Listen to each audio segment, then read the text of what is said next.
The intention for this video is to demonstrate the person view functionality within some of the panels that exist inside of Pitram.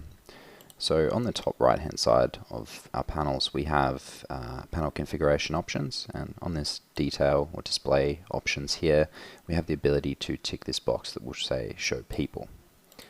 Ticking this will basically show us all of the people that are currently assigned to locations that are relevant within this panel. Right now this panel is set to all locations, so it's basically showing me everywhere in Pitram where I have a person allocated to a location, which right now is not anywhere. You can see that I have two operators here on my excavators, but they're allocated to equipment and not to a location, and that is a separate thing. So the logic there is different. So to allocate a person to a location, I'm just going to drag over from my people list and put him in this section here. The system will ask me to select a role and also a location.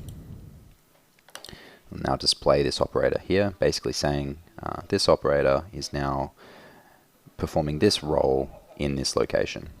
We can enter location-based measures, we can change the role, change the location, and allocate to equipment from here. Basically this is just an interesting way of looking at operator location qualities. Some sites track location data, some focus on the equipment data. It really is operation specific. When we want to get rid of this operator or remove them from that location, in this case all pass 1, just hit deallocate and get rid of it.